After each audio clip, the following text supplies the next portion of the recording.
and welcome to Fraggle Talk, the unofficial Fraggle Rock podcast brought to you by toughpicks.com.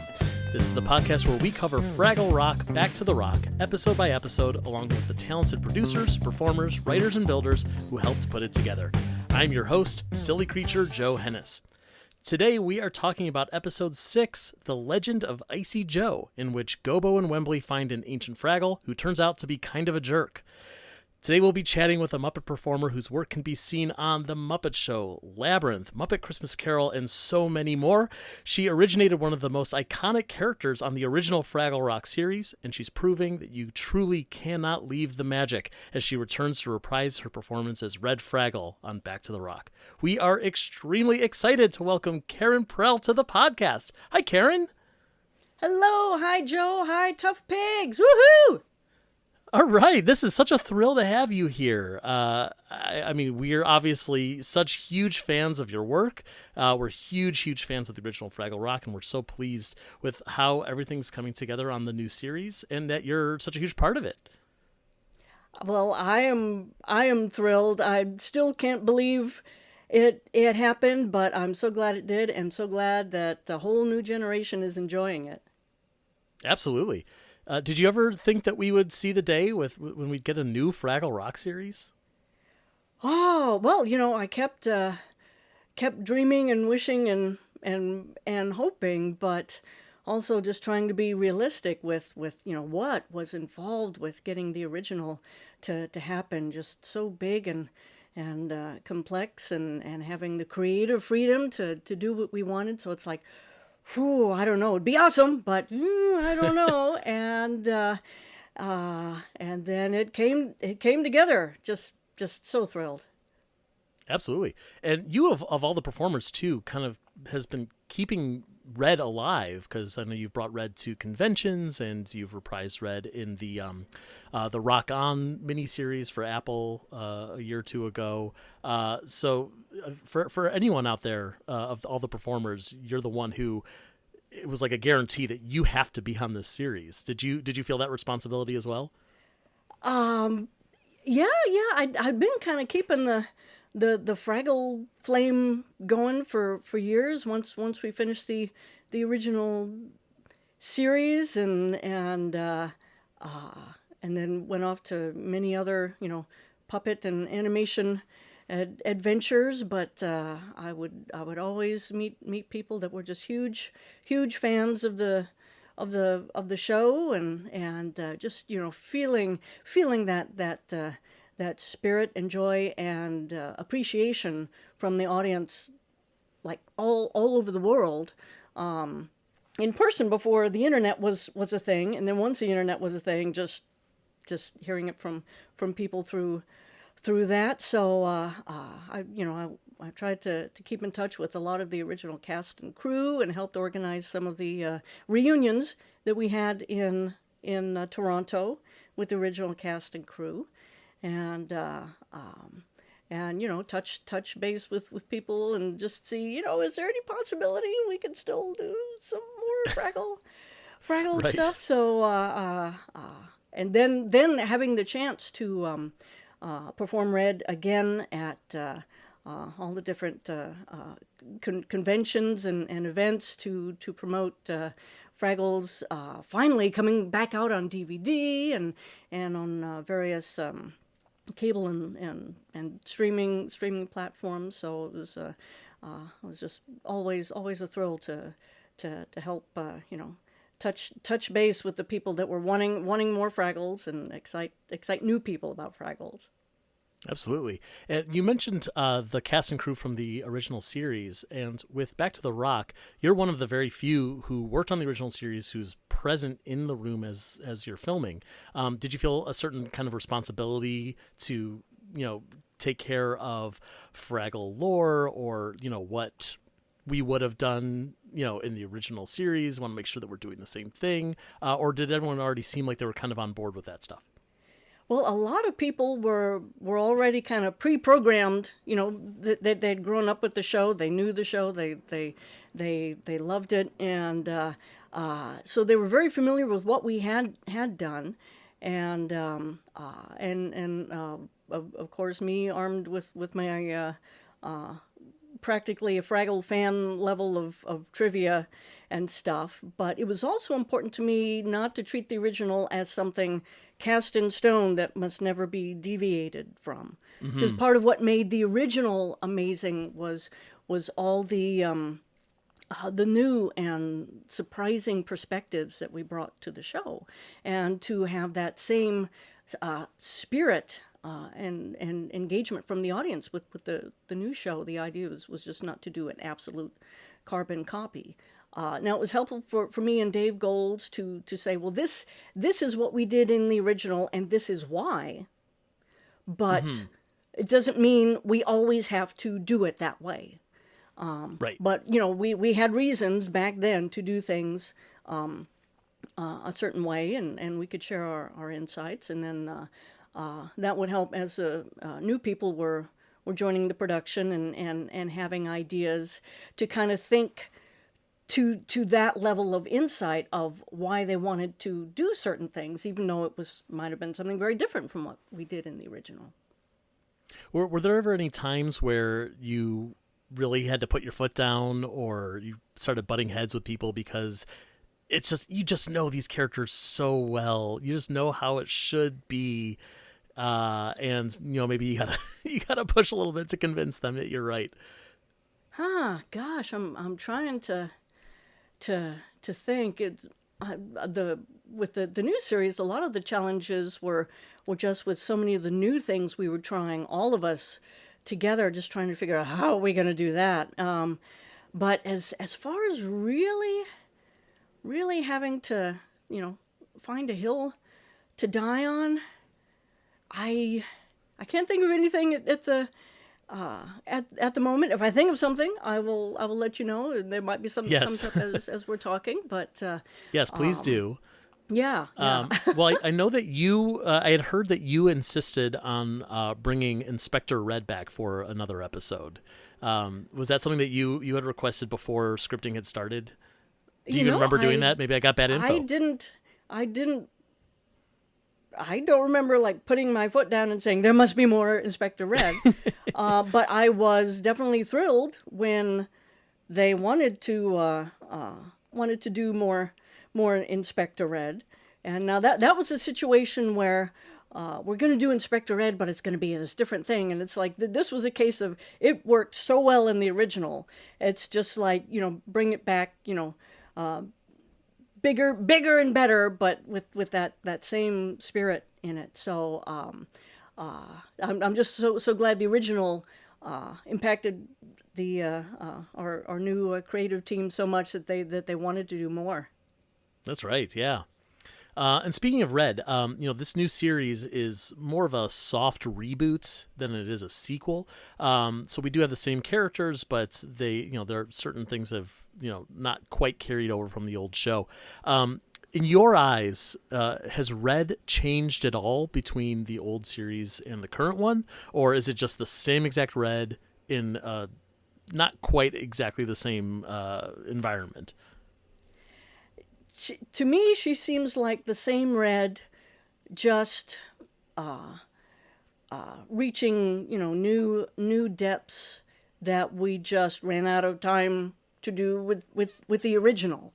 Because when we stopped working on the original show, there were more stories that I was wanting to tell and more things to explore with her. And we still, the original, we wrapped it up so amazingly, beautifully, perfectly. And it was, at that time, it was for the best with the way it all turned out. But now it's like there's a chance to continue taking this character and what she touched inside of me as well as inside the audience, and just seeing how much more we could explore with her and within her.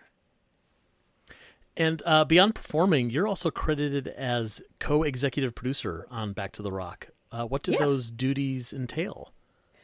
Pretty much what I did on the original, but it was an official job this time. Great. On the original, I was sitting in on story meetings. I was the writers know, Jocelyn knows. I was in on the story meetings. Hey, what about this? What about this? What about this?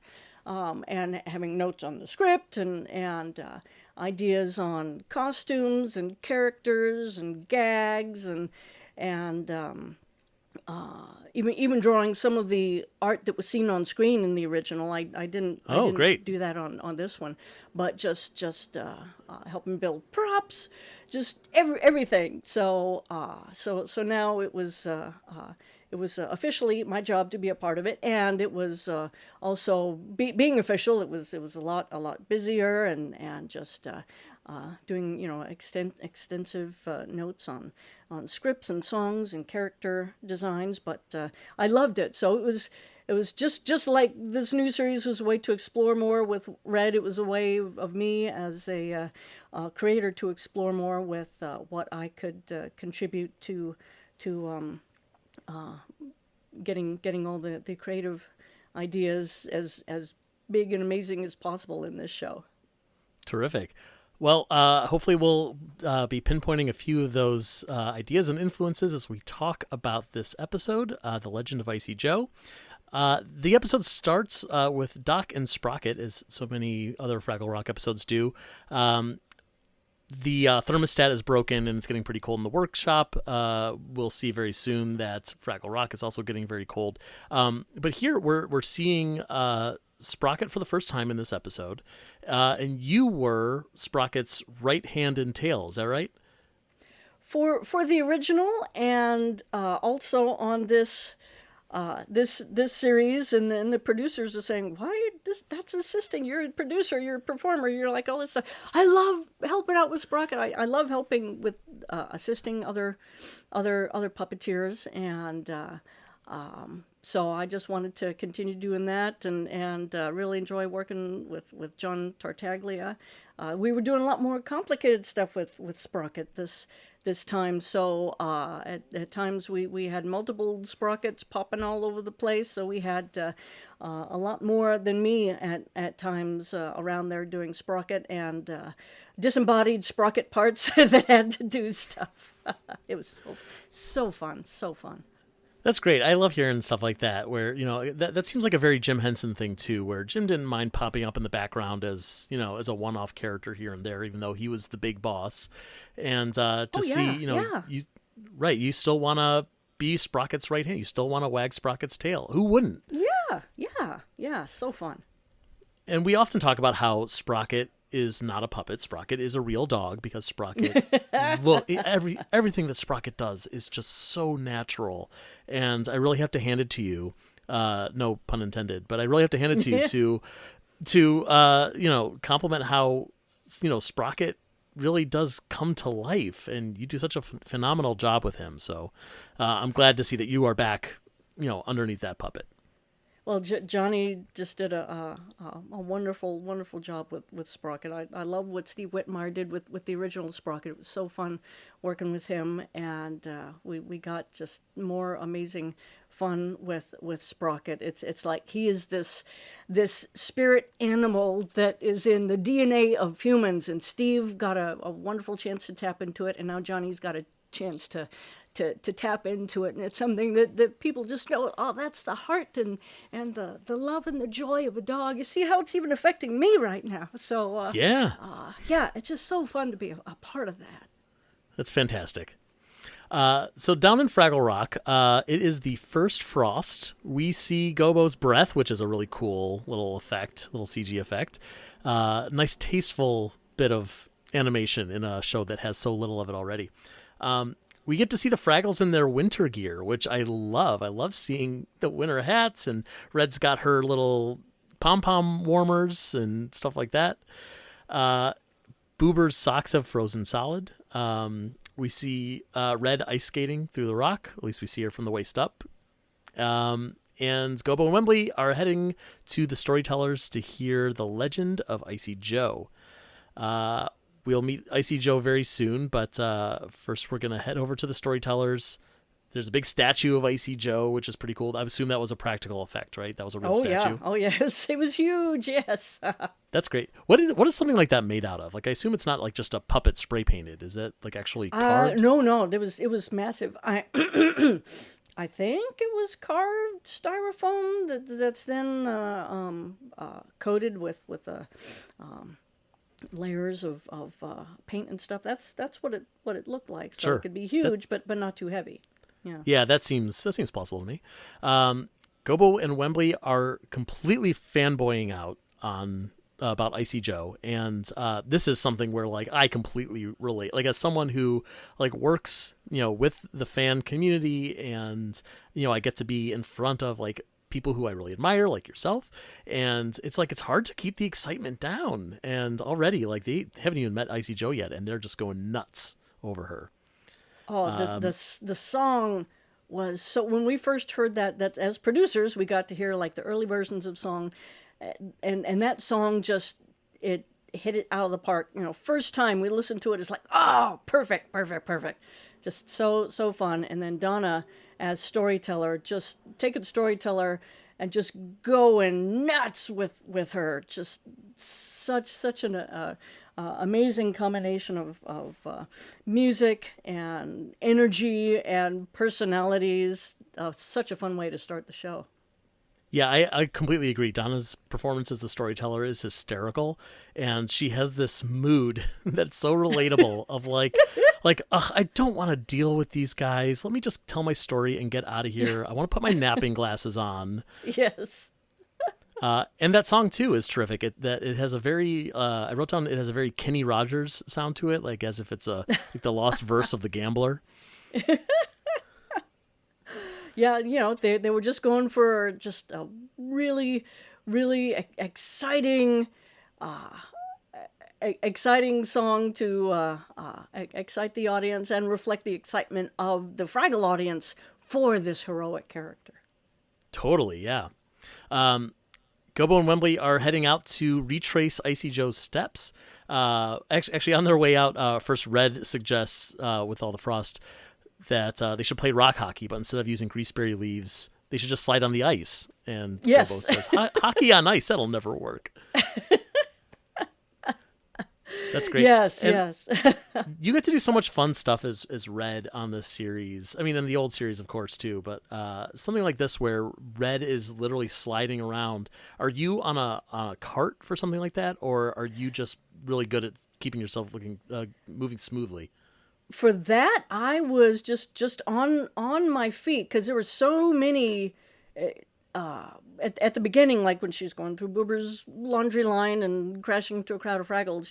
There's like under the cameras, it's like 20 people, and just to be able to safely maneuver through that, I was just on feet, and then coordinating with the people that Red was falling into, and with the camera people, and so that was where we all just had to not be on carts or boxes or anything. Everybody just on their feet, moving around, trying to make the sliding work. Took a few takes to get it all to work above camera as well as below camera. A lot of coordinating. But yeah, all that stuff is just so fun. For sure. It's one of those things that's always impressed me about Fraggle Rock is, with other Muppet series, every once in a while you see, a hand at the bottom of an arm rod. You see the top of someone's head. You could tell, like, there's little mistakes that they just kind of gloss over. We can just let it slide because we got to move on. But Fraggle Rock, it's rare to see a slip up. There's so much coordination and choreography that must be going on behind the scenes that just makes it look perfect and keeps you in that world. Well, we did have the advantage, 40 years later, of being able to use effects in post to remove, heads or hands or arms. We sort of tried to avoid it because as a producer, that head in the shot that's money to try to fix it. So you try to get as clean as possible, but and certainly especially for things like shooting against blue screen, Ultimate in the original, it just freed us up so much where we could everybody could you could see shadows, you could see rods, you could see people's faces as long as they weren't overlapping the puppet. It just gave a lot more freedom to, if we had to, just to have all kinds of extraneous things in the shot and know it could get cleaned up. But generally when we weren't shooting against blue screen, we would try to get things looking as clean as possible. Just kind of going with the old school feel of shooting live puppets like this. For sure, yeah, and like the work obviously shows off. Like it looks pristine. So next up, Gobo's going to read a postcard from his uncle Traveling Matt, and we don't need to get into the contents of the postcard here, but one of my favorite things about Fraggle Rock is Red's disdain for Traveling Matt's postcards. And in this episode, Traveling Matt. In this episode, she has a pair of earmuffs, not headphones, earmuffs. And she says, "Oh no, just as my earmuffs go on." Which got a big laugh out of me. Do you recall where that bit came from, in the original series? Was that something that you wanted to put in, or was that someone else? I'm trying to remember what the origination of it was. But it's like it is definitely grown, and it's magnified a lot more this time around, because it's not, the Fraggles, even when there aren't external challenges to deal with, they're a group of characters that have different thoughts and feelings and insecurities, and it's not, happy, perfect, everybody get along land, so so this gives a chance for Red to really show that something about this just really, really bugs her, and she's Red, and she has to say something about it. Right. And that's something that I would like to really dig into and explore if there's ever a chance, again, just to see where is this coming from, because she just gets really, really blunt about it. But at the same time, it gives Gobo a chance to kind of go in the opposite direction, to just ridiculously worship Uncle Matt, and that even kind of helped set up his worship of Icy Joe, kind of tapping into that same need to have a hero to inspire him. So it's fun to always let Red. Everybody else is like, oh yes, Traveling Matt, and Red is like, oh. So always fun. I'm glad people are enjoying that too. I know, I definitely am. Are they ever ad-libbed, those reactions, or are they always scripted? Pretty much everything is scripted. Just really, really wonderful work by our writers, and Alex and Matt are showrunners. So and there might be things in there that we might build on or suggest some alternates, but most of the time, just really wonderful writing that's a joy to perform. Absolutely, they're nailing it, those writers. Oh yeah. So Gobo and Wembley are traveling deeper into the rock to retrace Icy Joe's steps. Normally, there is an ice wall that's blocking them from going any further, but from the last few episodes, we've seen there's all this new water in Fraggle Rock. The new water must have melted the entryway away. That's kind of our big connection here to the rest of the season, with this larger topic of the water that's connecting us all. And they start singing that Icy Joe song that you and I were just talking about, and someone is singing along with them. It's Icy Joe, and she's alive in the ice. So let's talk about Icy Joe for a minute here. First of all, yes, we waited long enough. Here, I'm gonna blow off these microphone levels by using my Icy Joe voice, and probably scaring Karen's neighbors at the same time. Hello, Joe, another Joe, but not the Icy Joe. I'm the only Icy Joe. Yeah, no, I'm a slightly less Icy Joe. So first of all, let's talk about where Icy Joe came from for you. Like, did you were you immediately thinking, I want to play a new main character on the show?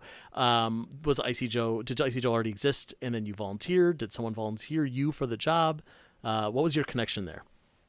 They asked me to read for this. They asked all of us to read for several of the characters.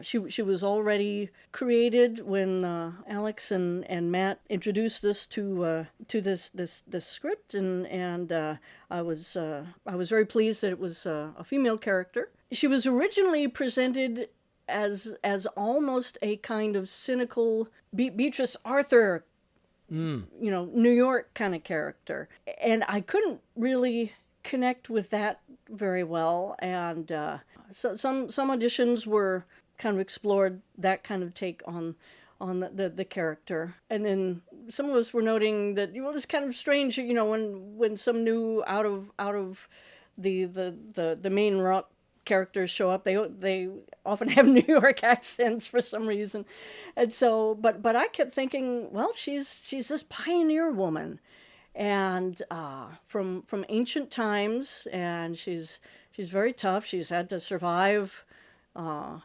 brutal environment, and even thinking back to my one side of my family were farmers in Wisconsin, just out there in the wild, establishing themselves on the land and being in harsh circumstances, and so I just started to think what that kind of a character would be, and what they would sound like. So I ended up drawing a bit on that, and tapped a little bit into kind of a Canadian feel to her voice, the way that Gobo, originally, thanks to Jerry Nelson, had a little bit of Canadian in her voice, but also a bit of American, Wisconsin, North Dakota, Minnesota, and even little bits of Irish and pirate. It's just like all these kind of this weird mix of characters that had to go out into very harsh and unknown lands, and just very, very rough, very, very blunt, not polishing anything that they thought or said, just calling it like it is. So the way when we were auditioning, the character was presented kind of this one way, and I thought, well, I'm going to do this other thing and just see what people like. So I thought, well, I'll do this, I'll have fun, and if I don't get it, fine. So I just went for it, and it worked out. That's what they decided to go for. That's fantastic, and what a thrill that you get a new original character on this show, and not just like a one-off character, because Icy Joe does come back a couple times in the series, and hopefully, if there's a second season, we'll see more of Icy Joe. But so much fun that you get to do this, and you're not just kind of doing Red and then going back to your trailer, Well, on the original, it was mainly Red. It's like Red is such a useful, like, script and energy-wise. We called her the cut to the chase character, where everybody, could be standing around and talking about their feelings, and Red just runs in there and says, "Okay, let's do this!" Boom! And so on the original, it was just most useful for Red to get in there being Red. And so I just ended up doing that most of the time, and she's still very useful that way in the new series. But we've got more ways for other characters to do that. It doesn't always have to be Red, which is good, and so I'm glad to have a chance to have another recurring character who just has she's very strong and has a lot of energy, but still kind of has a different take on things. That's been fun. Although physically, it's a very challenging character. Well, that was going to be my next question, because Icy Joe looks like a huge and probably heavy puppet. Is that true? She is huge and heavy. Yes, they said that for having her squinty eyes. She was going to have an eye mechanism. I always like having things like that to play with. And then the puppet was finished. We'd gone up to Calgary to start shooting in very Icy Joe weather in January of 2021. And so they finished the Icy Joe puppet and shipped it up to Calgary. And she had a bit of an Icy Joe adventure with customs. It took a while. Had to do some exploring, and people had to have a look at what this thing was. And then finally I showed up. So yeah, she finally got there. We were needing to start to rehearse with her. It's like, is she here yet? Is she here yet? Is she here yet? Finally showed up, and we got the puppet. I was like, wow, she's big, because we'd had meetings and look through talk through different elements of the design and the colors, and then saw photos of the puppet as it was being finished. But when we saw the actual puppet, it's like, oh, okay. So did some work figuring out. It was quite heavy. I think eventually I got my I had a luggage weighing scale, and I eventually brought that in and hooked it on to her and held it up, and it was like total 7 or 8 pounds, I think, including the legs. And most of the time she didn't have her legs on. But yeah, she was pretty heavy. So we tried various things with having a framework on my hips with kind of backpack straps and to hold the weight. But I found I was just having to strain so much against that to get her upright properly and being able to move the way she needed for performance, because she needed to be agile and move and not really kind of stuck in one place. So that wasn't quite working out. And then so we decided, well, what if we have... She already needed an assistant person to do her hands, whether the hands were rotted or live hands, because she was so big. Just reaching one hand into the head and another hand into her other hand would just be it would be literally hard to reach around her giant body to make that work. Right. And I really wanted to perform her eyes, and they were saying, "Oh, we can give the eyes to someone else," and I was like, "No, I want to do the eyes. I need my eyes." We ended up having a third puppeteer whose job was just to hold up the weight of her body. Wow. So we had Andrew Cooper was the body man on Icy Joe, and then Ingrid Hansen did the hands for Icy Joe. And so I fortunately with all of that, I didn't have to bear a lot of the weight. My hand was just in her head, and then my left hand was operating the two separate controls for her eyelids. It was still a lot of work just coordinating with this tight bunch of 3 people that were stuck together, and needing to coordinate to get her body upright and lined up properly. I also I had to wear tall boots. On the original series, I had some tall boots. Kathy Mullen and Dave Golds and I had tall boots when we were working with Jim or Richard Hunt or Jerry Nelson and Steve, the taller puppeteers. And right. Those boots were long gone, and I've gone up a couple of shoe sizes since then. So a few years ago, I literally found some Frankenstein boots on Amazon. And wow.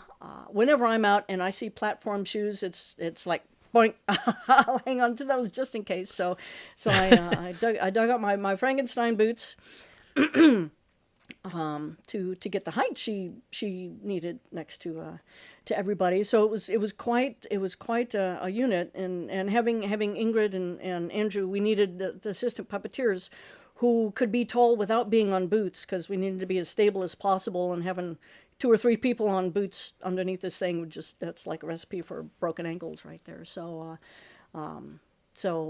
we figured that out, and we rehearsed a few of the scenes, and what does she look like when she's sitting and eating the food and the soup, and what is she like when she's walking, what is she like when she's thawing out and doing her staggering around. So we figured out what would work for that, and but yeah, she was challenging. If anything, just the physical challenge of getting all that to work kind of helped lead to her grumpiness when she was on the set.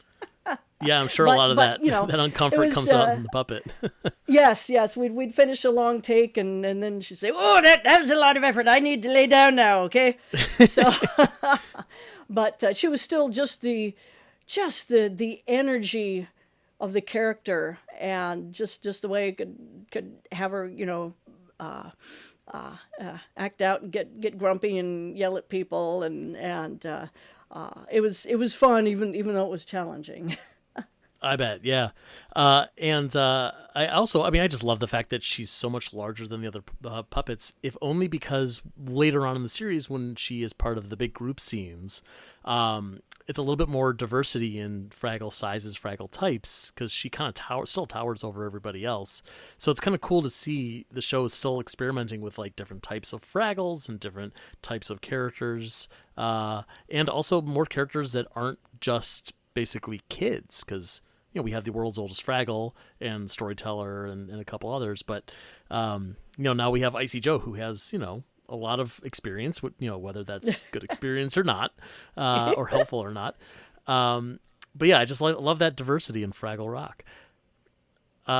You mentioned you also handled the eye mechanism for Icy Joe. So how did that work, and what hand was that in? So that was in my left-handed. I'm right-handed. So and I love having a chance to play with eyes, because so much with the acting of the head, we already have to stylize so much with body language and head attitudes to get across certain things with the puppets. And there's one style when the puppet has no facial movement, no eyelids, like Red, and that doesn't restrict her in any way. It's just a different musical instrument that you play differently. So having a choice to play this other type of musical instrument with being able to add the eye movements in there, I just enjoy that kind of performance music. And so whenever there's been a chance in the past to perform characters with eye movements, I just jump at it. I enjoyed on Labyrinth being able to control the eye blinks and the eye turns for the worm, and it could have been set up so that it was just me performing the puppet and someone else was doing the eyes, but so much of my style of performing is it's very spontaneous. And, there's a thing where you sit down with someone and you rehearse for days and weeks to figure out, okay, on this line, I'm going to bring the lids down halfway. And then on this, get into all that kind of detail, almost like the detail of the computer animation that I also do. But to be able to be spontaneous with it and even make discoveries during the performance is something I really treasure and love playing with. And maybe it's not technically as beautiful and exact as if it was really plotted out, but for me it's just part of the spontaneity and the energy. So with Icy Joe, each eyelid had a separate plunger. It was a little electronic control, not cable, and but still it was connected by a cable, not wireless, and so I could. It was really helpful to just raise one eyelid or have her look. Her eyelids change. She was looking from one side to to the other, and every once in a while, my right and left on the monitors would get off, and I might have done the wrong one during a take. It's like, oh, well, there we go. We're doing that now. So, but it works for that kind of character, where she's just a little confused. Yes, she's very she can get very, very confused. But it was just so fun to have that different kind of a visual language for a character, and it certainly helped her look even more threatening when she needed to look threatening with other characters. But yeah, that meant I couldn't do hands or anything else. But Ingrid and Andrew were great at jumping in there and working with my style of performing, which kind of vaguely what we're gonna do, but let's just see what happens when we're performing. Right. And that's where you just kind of get used to the unspoken energy. It's kind of like a jazz ensemble. You just kind of you go with the flow and you see what happens. Sometimes it works and sometimes it doesn't work, but most of the time it's fun. Right. You go with the flow so you can go with the Joe. Yes! Oh, I like that. Oh, someone write that down. Oh, I like that. All right, steal that one. Steal it. We interrupt this podcast for a special postcard from our Uncle Traveling, John Tartaglia, and a Fraggle Fast Fact. Today's Fraggle Fast Fact is Icy Joe has weird eyes. How Icy Joe's eyes are operated. So on Fraggle Rock Back to the Rock episode 106, we meet Icy Joe. She's a legendary Fraggle, a brand new character for Back to the Rock. And she's performed brilliantly by the one, the only, amazing Karen Prell. And she's from a different time. So she's Fraggles in that generation were a little bit bigger. They weren't, well, at least in Icy Joe's case, they weren't very nice. But we wanted her to have a lot of expression. And, Fraggles, for the most part, the Fraggle puppets are very simple. With the exception of Moki's eyes that can open and close and Wembley's eyes that spin when he wembles. Their eyes don't really move. They're very simple hand puppets, but we wanted Icy Joe to have the ability to squint and look angry, look surprised. So the New York Creature Shop built Icy Joe. She's giant, by the way. She's a huge puppet. And they gave her these two motorized eyelids. Both eyes can move independently, and both can fully open and fully close.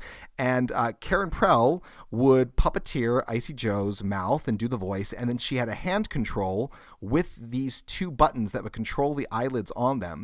And then Andrew Cooper and Ingrid Hansen would assist Icy Joe. So it took 3 puppeteers to bring Icy Joe to life. But Karen got so many great expressions out of that puppet, and I love that they were motorized. So they had this really smooth open and close movement, brilliantly designed by the Creature Shop.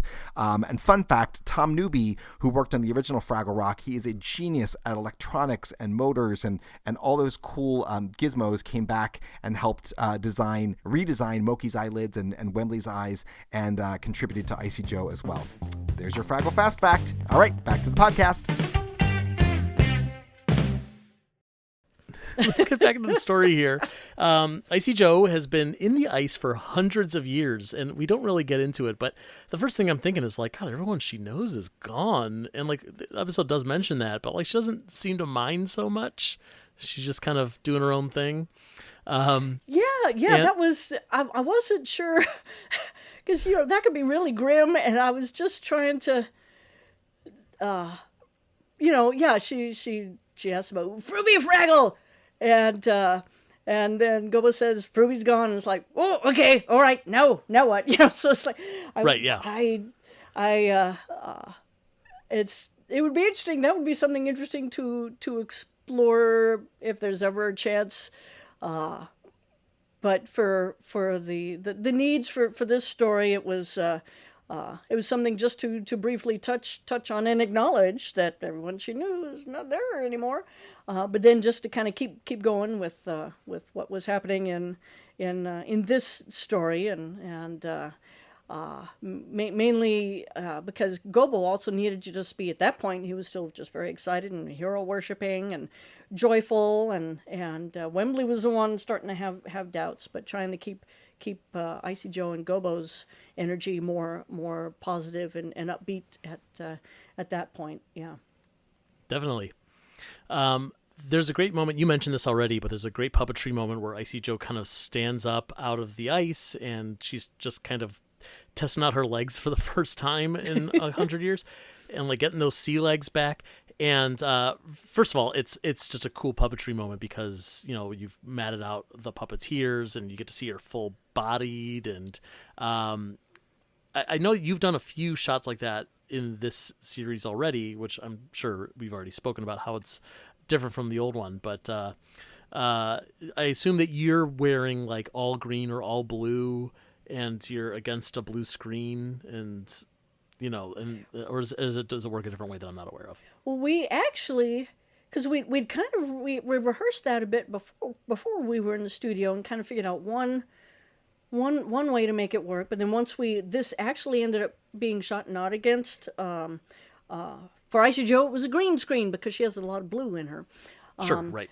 So it was not against a green screen. We were actually in the set with a lot of the physical set around us. So we had to kind of rethink what we had rehearsed, and sometimes that just happens.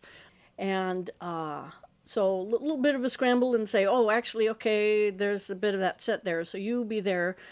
Do we want one person doing each legs? We tried that a bit. No, that doesn't work. Let's reach. Okay, one person doing both legs. Okay, so there was a bit of on the set, kind of last minute.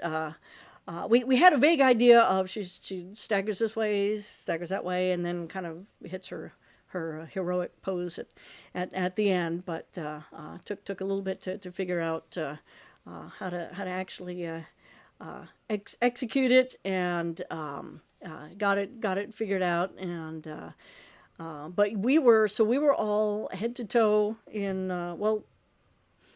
at least down to the waist of green. And part of that part of the set was also raised up on some wooden platforms to get the height above Wembley and Gobo. So right. there was a lot going on there, and then and we were just enough kind of overlapping Icy Joe because she's so big that we had to wear our full hoods and look through the screen part of it. Sometimes if it's a smaller character, you can bend your head to the side and not have the hood on and be able to breathe and see the monitor properly. But for this, we just had to have the full hoods on, and then have monitors all around and underneath, and so it was quite a setup, and quite a few takes. Sometimes we tried very elaborate things. Sometimes we just kind of kept it simple, and recorded some dialogue, but also because it was so much noise and so many people, even just calling out some instructions. Okay, 1, 2, 3, boom, hit the final pose.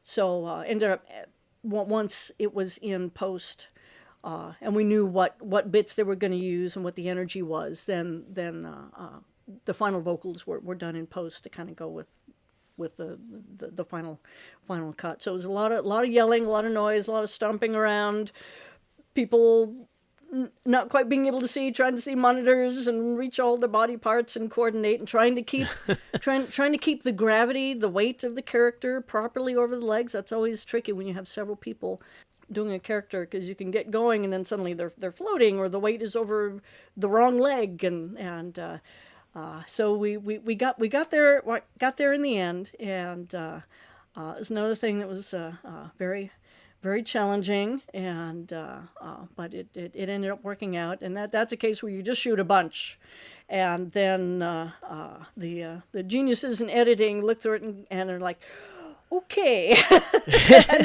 then they they put it together, and how about let's cut to Gobo and Wembley at this point, okay, and come back and right, and figure it all out. So yeah, that's the kind of thing you kind of assemble the raw ingredients when you're shooting on the floor, and then the final recipe comes together in the edit with all the cuts and with the visual effects and the sounds and even the music that they put over it.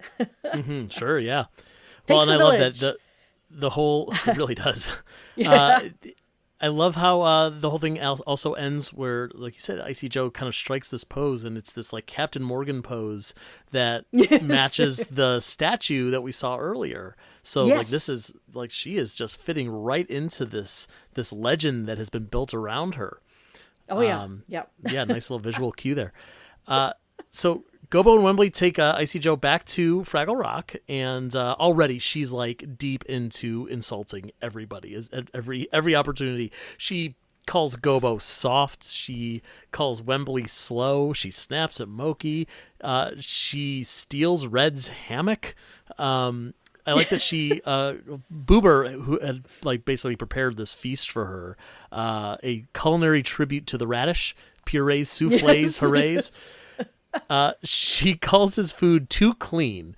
She says, in my day, we ate our radishes straight up, dirt first. Yes. Yes. Just all the fussiness in the ceremony. Maybe that's why she was kind of a loner back in her day, that she I can't deal with all of that. Or else maybe all of the ancient Fraggles of that time didn't do anything like that. So that was just all new to her. Yeah, that was, it was like, when they first saw her out, she says, "Oh, I'm not hungry," but her stomach growls. And then I think by the time she gets to the festival, she is hangry. And right. Then all this stuff is happening, and she just wants to eat, and they're doing this and they're doing that and making her the radish queen with the crown and the bouquet, and then she just wants to eat. Why is everybody singing? Oh my gosh.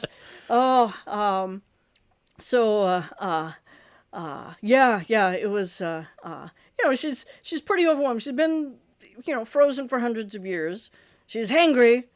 All these people are singing, and food is coming and going in front of her, and she just wants to eat, and all these new people, and this is pretty overwhelming. And and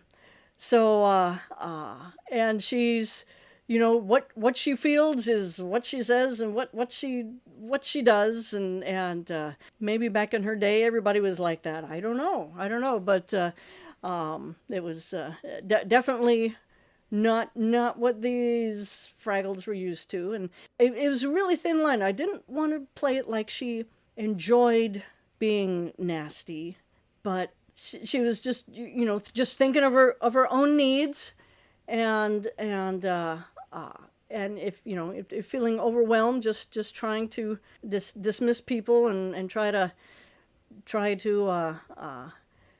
at the same time, like she was feeling that this value of being worshipped, and it wasn't exactly decided. And I kept asking a lot of these questions in development: is how much was she worshipped in her original day, or was she kind of an outcast? And then all this that's happening to her, it's overwhelming, and she's angry and she just wants to eat, but at the same time they're worshiping her, and oh, that's kind of cool. That maybe that's something new to her, and she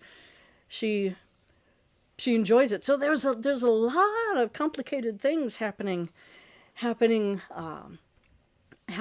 her, and so yeah, playing these things where she's just being like super rude, and just having fun with it and having it challenge the other characters, right. But also not having her be like a full-on selfish villain. So it was a complicated line to follow with this show.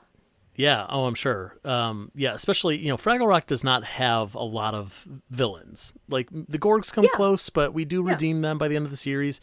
We got, I don't know if you remember Wanderer McMooch, like in the original series. He was the one, and I know that Larry Merkin, the original producer for the original series, and he's even talked about that was the one character that they almost kind of regretted.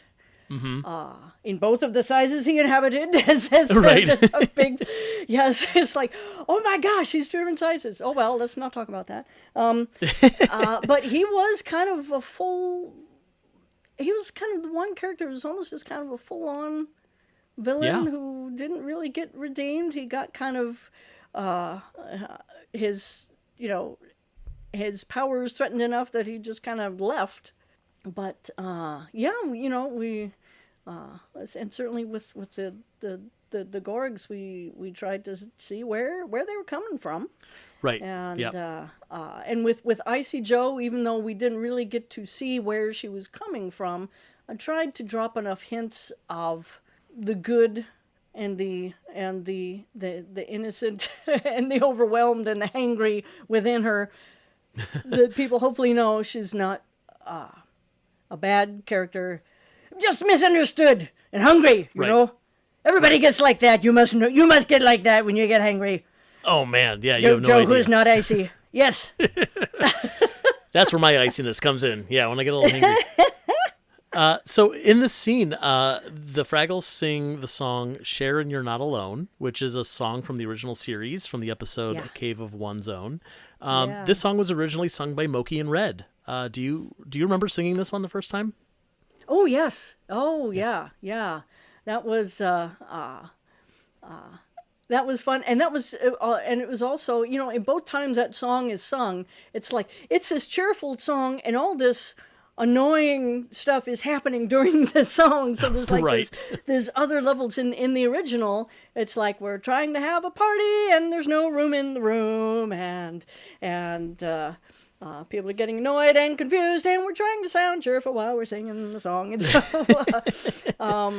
so yeah, it's just a fun song from good old Dennis and Phil, and a really fun song to have that kind of energy once again. Everybody's into it and really excited about it, and it's such a contrast to what Icy Joe is feeling. So I'm so glad we got a chance to explore that song again. And then when she just blows up at the end, it's such a fun contrast to all the joy and celebration and all the amazing radish food. I know, it actually looks really good. Like it looked like real food. Oh my gosh, the props people and the creature shop. It was a lot of work. But it was just like on the original series. People would see this and the team would say, "Oh, it's going to be so much work. It's going to be so much fun." And they just went nuts with all the radish food and the different things. It looked so good. Really, it looked really good. So trying to make it look, fun and colorful, but still, lightweight, a lot of plastic and styrofoam and hot glue. Right. And so that people could still carry it with their puppets. And so yeah, they just went to on this whole series, and this scene was just one example of it. Just going nuts with this, this fun celebration of Fraggle food and something positive about Boober, that he's not just this down guy who's hiding and thinking about death and laundry, but seeing this part of him where he's really enlivened by all the different food, and I love the little scene beforehand where he's given them marching orders to all of his cooks with the food. It was I love touching on that part of Boober for this show. Yeah, that was his General Patton moment, I think. Yes. Right. So despite all of this, Gobo still thinks that Icy Joe is great. Icy Joe invites Gobo and Wembley to come exploring with her. And so Gobo goes to tell the good news to Wembley. I love this moment where Wembley is practicing a magic act, and he's practicing pulling a rabbit out of a hat, but it's an ink spot wearing bunny ears. Bunny ears. I love that. I mean, also, like, I'm a big fan of the ink spots. Everyone should be, but I am a huge fan of those ink spots. And to see one in bunny ears inside of a hat was just too adorable for me. Yeah, this show really, Jordan just did a great job of this whole journey that Wembley goes on from being one of the most excited people during the Icy Joe song, and then seeing, having doubts about this character and having this rift with Gobo about it when it just gets to be so extreme. So, just this wonderful story and script and having Wembley go through all that growth, and then Johnny just in the opposite direction, just being ridiculously hero worshipping of Icy Joe, and just saying how far down that path he can go with it until he opens up to what's really going on. Well, and as we lead up to that, Wembley has an almost uncharacteristic moment, although it is well earned, where he tells Gobo that for someone who wants to advance Fraggle kind, Icy Joe is not very kind to Fraggles, and he's right. No, Wembley gets to stand up for himself there. Line. Yeah. And he kind of has that took a lot out of me moment of, that we saw from, Fozzie Bear in Great Muppet Caper, or it takes a lot to stand up and tell your friends what's what. Yeah.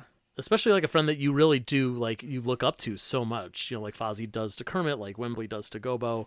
And I can't just be your sidekick on this one, buddy. I gotta really, protect you from what you're not seeing. Yeah. Just some really good depth. I mean, Douglas Lyons just came up with some amazing, beautiful points to hit in this show, and then just figuring out how to each of us dig deep to our various characters. Giving us all some new challenging places to explore, with still some fun, joyful moments, and it's a good example of Fraggle Rock showing that the challenges aren't always external, and there's a lot of internal challenges and insights and bravery needed to grow and learn and sometimes take personal responsibility for things that you might be doing that might be adding to the challenges. So there's just all kinds of gems like that in this script. Yeah. Definitely. Well, Icy Joe and Gobo head off on their own, and Gobo doesn't realize they're not just exploring, they are traveling into the cave to retrieve treasure. Gobo tells Icy Joe that is not why Fraggles explore, which is giving me definitely like vibes of Icy Joe being the anti-traveling Matt. They have opposite ways of exploring. They really do have opposite ways of thinking. Icy Joe is not a dumb character. Like she's smart. She's just hard to like, and Traveling Matt is the opposite. He's very likable, but he's a little daft. So maybe in season 2 we can get those two cats together. I know. There's kind of a if there's ever a chance to have an explore off between Icy Joe and Uncle Traveling Matt, there's something there. Uncle Traveling Matt really didn't weigh in on all of that stuff. There's so much going on in this show, probably adding him to the mix at the point of their all discovering each other would just be kind of too much going on. But hopefully there'll be a chance sometime to see what that means. I'd like that. I'd be down for that. So it turns out that this treasure that they're going after is the treasure that Icy Joe was coming after hundreds of years ago, and she never got it. This is like her main goal, and she just wants to add it to her collection. Although I have a feeling her collection is probably long gone. This might be the first part of her new collection. And she literally just tries to toss Gobo, which I think is funny. That's the only reason she wanted him there, was because you're small enough that I can throw you. Yeah, and the way I thought of it was it is her plan, but she's not like this evil genius that has, you get the shiny thing and then it's like, first of all, the way I thought of it was like, it's a shiny thing, I must have the shiny thing because it's shiny, and I'm a Fraggle, and a shiny thing is all a Fraggle needs. So I didn't think of her considering it in a means of wealth or something. I kind of imagined that maybe if you open up all the layers of her stuff, she might just have all these shiny things I've collected, and that's the shiniest, and I must have it. She's just kind of thinking of it just to that level. And once she gets the shiny thing, now what? Something else, so Right. It's not like she becomes, the king with the treasure, or Scrooge McDuck's, hall of gold or something. It's just like, it's just the shiny thing, and I must have it. Right. And if I bring Global with me, I can throw him up. And that's probably the extent of her planning. That's probably about as far as she's capable of thinking. If I get Global, I know I can throw him, and he can get it, and then I'll have the shiny thing. Right. And that's it, Right. Because Icy Joe has not yet learned to treat Fraggles like people or like Fraggles. Yeah, that's something that she's got to figure out in this episode. Yeah. And maybe thinking that way is what led her to be an outcast from her original group of Fraggles. So who knows? But yeah, and when Wembley didn't want to come along, it's like, oh well, don't have a friendly, but I have a Global. I think that'll work. Okay, I can throw a Global. Right. Okay, and so she's not yet capable of thinking beyond anything, kind of beyond that, or why Fembley didn't want to come along. So that's kind of the extent of her planning. Absolutely. When Gobo is now seeing her for who she is, he's refusing to help her. She's using her pickaxe to try to climb, and she kind of triggers another ice fall, or I don't know what you would call that. It's kind of an avalanche. And now they're both stuck in the ice, and we're just going to be here for a few hundred years. Sorry, Gobo. Yeah, you backed the wrong horse. That's where she didn't think that far in advance. So I was probably still hangry. I didn't have enough radishes, so I wasn't thinking clearly. Well, it only happened once before. Who'd have thought it would happen a second time? It was only once. Quite a pattern. The chances, So so throwing Gobo,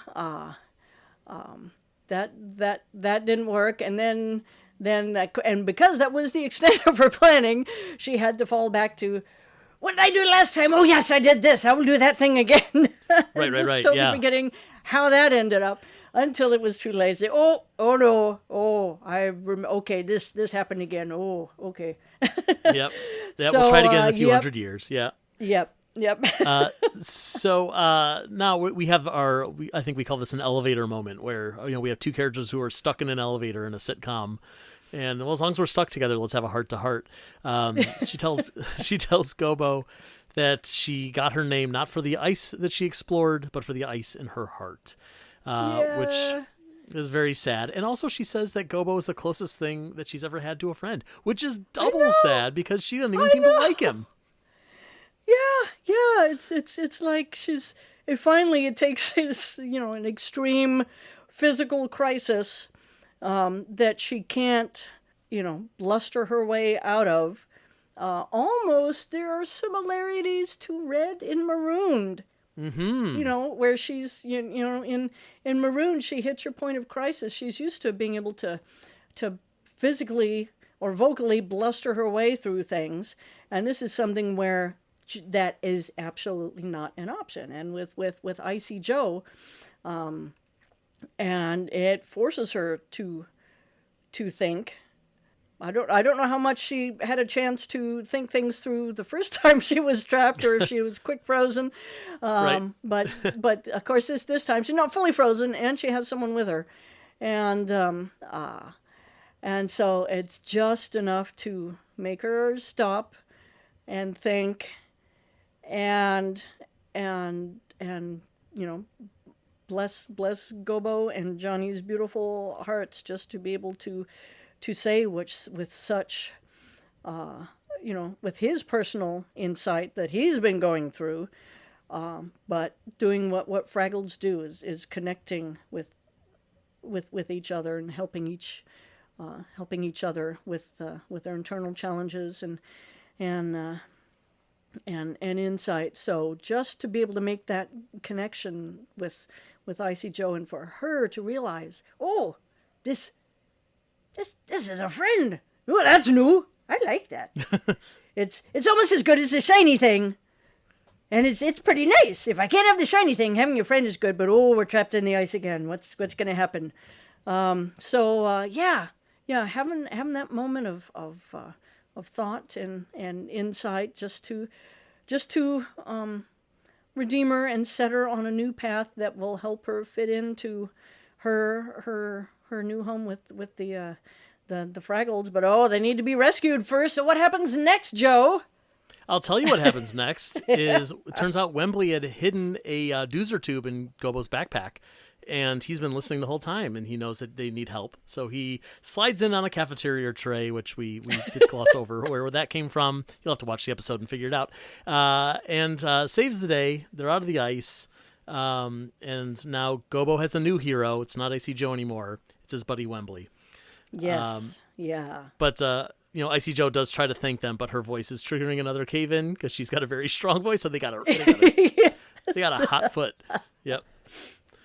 Oh yeah, that was tricky because we were using there was some plastic snow, there was some kind of no real snow or ice, but some that was more paper. There was like this mixture of all different kinds of snows, and then some styrofoam and some kind of almost like sheets of batting with bits of snow and sprinkle, like every kind of snow cheat. We were using all of them on this. Right. And then once the avalanche happened and there was a lot of snow and I still had my Icy Joe boots on and it's like, avalanche, run. And I was saying, Icy Joe is not going to be able to run in these boots. So just trying to just kind of, figuring out what's the minimum that I can run with people around me, 3 of us together, and dodging between we had all the little ice, wooden platforms with ice on them and snow coming down, and wearing goggles because of the snow, and so we do some run-throughs without the snow, and figure out where all these 5 bodies of people going through these little snow tunnels, how we're going to work with reacting and running out quick without falling over, without bumping into the snow, without bumping into each other. So we rehearsed it a few times, and then we're going for it. So then got it done. So yeah, that was a lot, technically a lot of complicated stuff happening. But Paul Fox, the director, he was really juggling a lot. Just he had worked with puppet productions before, but there were just a lot of new challenges in this show, and our crew was amazing. We'd done 6 shows up to that point. Well, let's see, we kind of broke things up into bits and pieces. So sure. Yeah. So our crew was kind of up to speed by the time we got to this episode, and but they worked hard just trying to figure out all these challenges, and so Paul really upped his puppet directing game, like the song with the Icy Joe song, the song with the radishes, and then all the snow and the thawing and the avalanches and things, and he came through it with great humor and with awesome creative ideas how to make things work, and some things had to all of us figuring out some cheats or compromises to get through all these creative challenges, but it was good. I'm glad we got a chance to do a show like this. Absolutely. I'm glad that you made it out okay, or else Icy Joe would be stuck in that ice for another 100 years. We wouldn't get more yes! of her. So we got her back to Fraggle Rock, safe and sound. Her heart is starting to warm a bit. She's slightly less icy, but still pretty Icy Joe. She is making an effort to learn all the Fraggles' names. She's being kind and complimenting Boober's soup. It starts small. And then she's exhausted. She falls asleep on top of Red. Yes. And I mean, that must have been a fun moment for you, just like having your two key characters just like on top of each other like that. Yes. So, Ellie Eisner was my main assistant for performing Red. So they were performing Red, and for that whole scene, I think that was one scene where he's shooting it at the end of the day. It's like, we gotta go. So I think Ellie even covered like all Red's close-ups, but they're just such a fun character, and really tapped into Red's energy. So they handled Red, and I was just I and my crew, we were all Icy Joe, and you even technically figure out, okay, she's gonna lay on Red, but we don't want to break her pigtails, and this puppet Right. is 3 people. We don't want to fall over on Red and Ellie, so it's like figuring out all that kind of stuff, but yes, a nice fun way to wrap it up. That Icy Joe has some insight, but she's still just going to be big and blunt and challenging to be around, but just a really sweet way to wrap it all up. Absolutely. Yeah, it's cute. And again, like, I'm really glad that this is not the end of Icy Joe. We do get more of her in later episodes. I'm sure we will cover that later on this podcast. Yes. But for now, we're going to end this episode back with Doc and Sprocket, right where we started. And Doc is showing off her wall of Shiros, and Sprocket suggests that Doc put herself on her own wall of Shiros. And she, of course, in turn, also puts up a picture of Sprocket because he is one of her heroes, which is a really nice way to celebrate how hero worship can be a very good thing, despite the fact that we just saw 22 minutes about how it can also be a toxic thing. Karen, do you have someone that you would put on your wall of Shiros? Oh, my gosh. Well, we had a lot of Shiros with this... with this new production of Fraggle Rock having so many women in production and directing and writing roles, and even like the whole cast and crew, just a lot more of a diverse crew, and I think that brought a lot of insight and growth to the whole production. So there's not enough room on my wall for all of my Shiros and heroes that were on this production. That's a good answer. Good answer. Yeah. Not leaving anybody out there. And I'm sure that you are on many people's wall as someone who has been so influential with the Muppet world for so long, and in the puppetry world and in the animation world, and et cetera, et cetera. So for that, I am very grateful that you were able to join us on this podcast. Do you have any other memories of this episode before we start wrapping up that you wanted to share? Oh gosh. I think we covered a lot of it, but I'm definitely thankful that there were chances to explore Icy Joe in later episodes. And if you needed someone to be loud or knock things over, she was a good character to bring in, or just someone big who could hold things up. Someone strengthy. So I'm glad it was the start of a really fun adventure with a new character in Fraggle Rock. Absolutely. Well, Karen, thank you again for joining us on this episode. It has been such a treat to get to talk to you and to geek out over Red and Fraggle Rock and Icy Joe and more and more and more.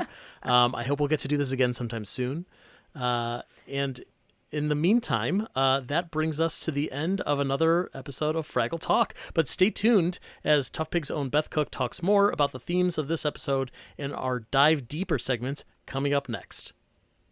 Well, thank you, Joe. Thank you, Tough Pigs, and thank you all the fans of Tough Pigs. And I hope you enjoy the rest of the Fraggle adventures that this podcast is going to bring you on.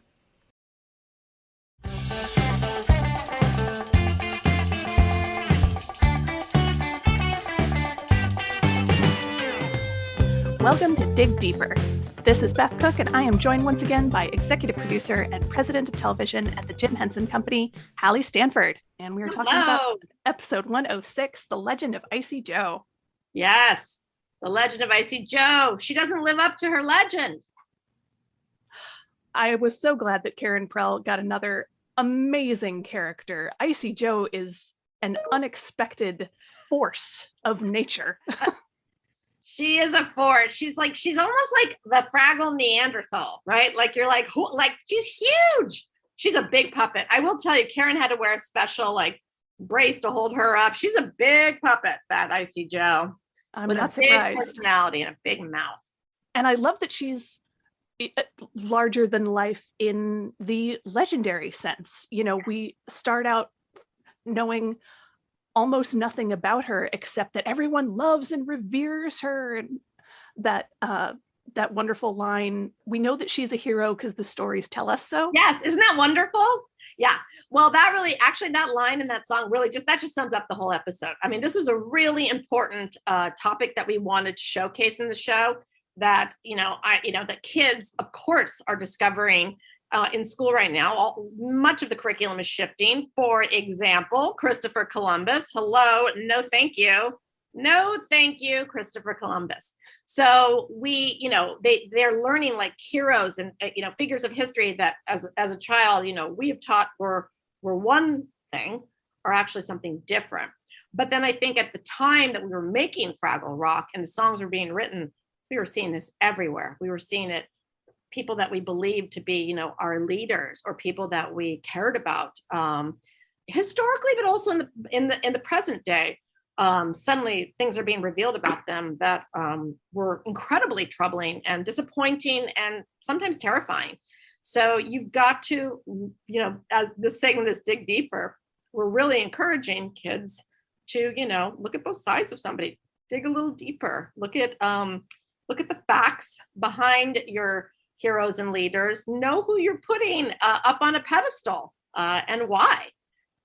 So anyway, it just felt so timely, and yet will be something I feel that generations of children and families will be able to go back to and look, in the past on other characters and heroes from their past.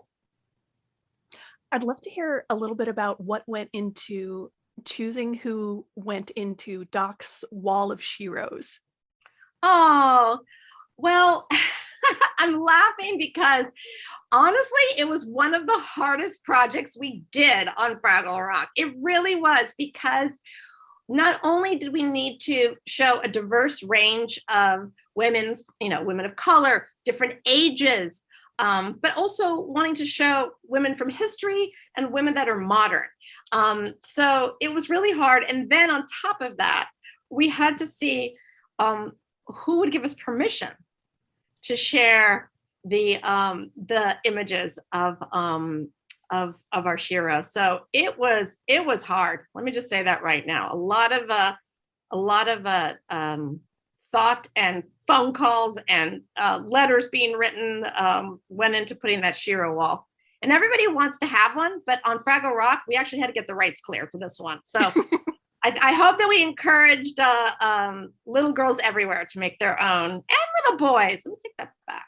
Little girls and boys everywhere to make their Shiro walls. But we did have to get ours cleared. Yeah. I love that segment wrapped up with Sprocket insisting that Doc herself needs to go up on the wall of inspirational women.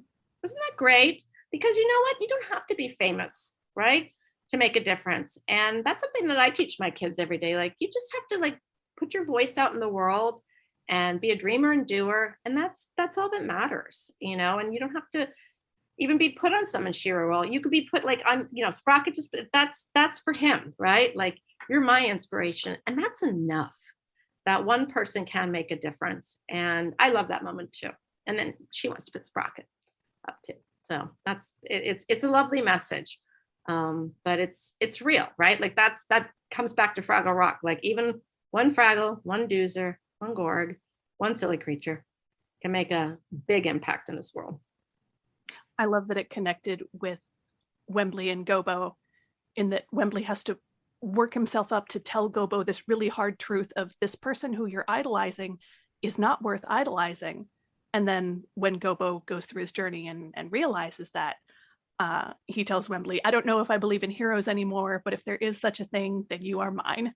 Yes, isn't that wonderful?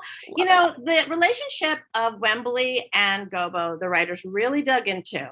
One of the things that was really important to us, to me personally, was just like, let's just like make these tight friendships, right? Like, yes, they're physical and they hug and they love each other. And in that particular episode, just even the dialogue, you'll hear the way that like Wembley talks to Gobo. It's so loving, and he just like, it's not that he worships him or idolizes him, but he just adores him and believes in him. So it is very disappointing when he sees his friend being taken advantage of and being bullied. And hey, you know what? I think we've all been there in our childhoods where we wanted to follow a cool kid, or a kid who was a little bit rougher. And for a while that feels good, until it doesn't feel good, at all. Yeah. And have to find our way back to our real friends, and the ones that make us feel good about ourselves. Those are the heroes, just like Wembley says. And I love that Icy Joe is able to make that transition. She is kind for the first time and says, personal growth is so exhausting. I love that you know all these lines. It's great. Amen, sister. Yeah, it is exhausting. And she evolves a little bit as a character too in the season. You know, she's back in the rock. She's trying to get into the flow of it. She's having a good time. You know, we'll come to a later episode where she's even dancing. So, you know, she's trying. And we felt that was really important too. Like, Absolutely. showing, you know, like that she recognizes that she has repair that she has to do in Fraggle Rock, not just with Gobo, but in Fraggle Rock in general, as well as with herself. And so personal growth is hard, but she's trying. And that's enough.